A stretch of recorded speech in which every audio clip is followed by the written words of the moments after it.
Hi, welcome to neo home tuition. PHന് നമ്മുടെ നിത്യജീവിതത്തിൽ എന്ത് പ്രാധാന്യമാണുള്ളത് നമുക്ക് നോക്കാം. നിങ്ങൾക്കറിയാമോ കുട്ടികളെ, നമ്മുടെ വയറിനുള്ളിൽ ഒരു ആസിഡ് പ്രൊഡ്യൂസ് ചെയ്യപ്പെടുന്നുള്ള കാര്യം? ഏത് ആസിഡാണ് പ്രൊഡ്യൂസ് ചെയ്യപ്പെടുന്നത്? ഹൈഡ്രോക്ലോറിക് ആസിഡാണ് നമ്മുടെ വയറ്റിനുള്ളിൽ പ്രൊഡ്യൂസ് ചെയ്യപ്പെടുന്ന ആ ആസിഡ്. ഈ ഹൈഡ്രോക്ലോറിക് ആസിഡാണ് നമ്മൾ കഴിക്കുന്ന ഫുഡിനെ ഡൈജസ്റ്റ് ചെയ്യാനായിട്ട് ഹെൽപ്പ് ചെയ്യുന്നത്.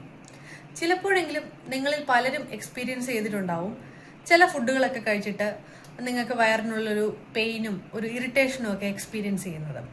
എന്താണ് അതിന് കാരണം?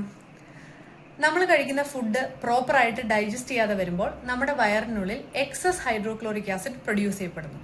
ഈ എക്സസ് ഹൈഡ്രോക്ലോറിക് ആസിഡാണ് നമ്മുടെ വയറിൽ ഈ വേദനയും ഒരു ഇറിറ്റേഷനും ഒക്കെ ഉണ്ടാക്കുന്നത്. അങ്ങനെ സംഭവിക്കുമ്പോൾ ഈ ഉണ്ടാകുന്ന എക്സസ് ആസിഡിനെ ന്യൂട്രലൈസ് ചെയ്യാനായിട്ട് ഡോക്ടർമാർ ബേസുകൾ അടങ്ങിയ മരുന്നുകൾ നമുക്ക് സജസ്റ്റ് ചെയ്യുന്നു. അത്തരം മരുന്നുകളെ ആന്റാസിഡ്സ് എന്ന് വിളിക്കുന്നു. പ്രധാനമായും മിൽക്ക് ഓഫ് മഗ്നീഷ്യ എന്നറിയപ്പെടുന്ന മഗ്നീഷ്യം ഹൈഡ്രോക്സൈഡ് എന്ന ബേസ് ആണ് ആന്റാസിഡുകളിൽ ഉപയോഗിക്കുന്നത്.